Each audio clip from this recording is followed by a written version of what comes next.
பக்த கோடிகள் தமிழக கோவில்களுக்கு வழங்கிய 1 டன்னுக்கும் அதிகமான தங்கம்.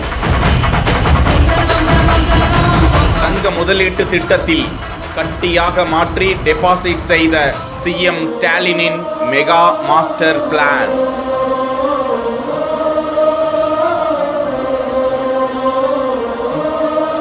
வட்டி மட்டும் சுமார் 16 கோடி கிடைக்க வழி செய்தது எப்படி? இந்து சமய அறநிலையத்துறைக்கு சொந்தமான தமிழக கோவில்களுக்கு ஏராளமான பக்தர்கள் நன்கொடை மற்றும் காணிக்கையாக செலுத்தும் தங்க நகை பொருட்களில் சுவாமிக்கு அணிவிக்க முடியாத, பயன்படுத்த முடியாத கிடப்பில் இருக்கும் தங்கங்களை ஒன்றிணைத்து 21 முக்கிய திருக்கோவில்களில் காணிக்கையாக வரப்பெற்ற பல மாற்று பொன் இனங்களில் இருந்து 1074 கிலோ, 123 கிராம், 488 மில்லிகிராம் சுத்த தங்க கட்டிகளை பாரத ஸ்டேட் வங்கியின் தங்க முதலீட்டு திட்டத்தில் முதலீடு செய்யப்பட்டிருக்கிறது.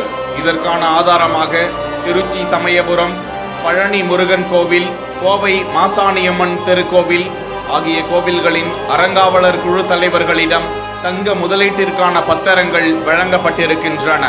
முக்கியமாக தமிழ்நாடு முதலமைச்சர் மு.க.ஸ்டாலின் தலைமையிலான அரசு 2021-2022 நிதியாண்டிற்கான இந்து சமய அறநிலையத்துறை மானிய கோரிக்கையில் கடந்த 10 ஆண்டுகளாக திருக்கோவில்களில் காணிக்கையாக வரப்பெற்ற திருக்கோவிலுக்கு தேவைப்படாத பொன் இனங்களை மும்பையில் உள்ள ஒன்றிய அரசுக்கு சொந்தமான தங்க உருக்காலையில் உருக்கி சொக்க தங்கமாக மாற்றி திருக்கோவிலுக்கு வருவாய் ஈட்டும் வகையில் வங்கிகளில் முதலீடு செய்ய ஏற்பாடு செய்து அதன் மூலம் ஆண்டு ஒன்றுக்கு திருக்கோவில்களுக்கு 17 கோடியே 81,36,000 ரூபாய் வட்டி தொகையாக கிடைக்க வழி செய்யப்பட்டிருக்கிறது.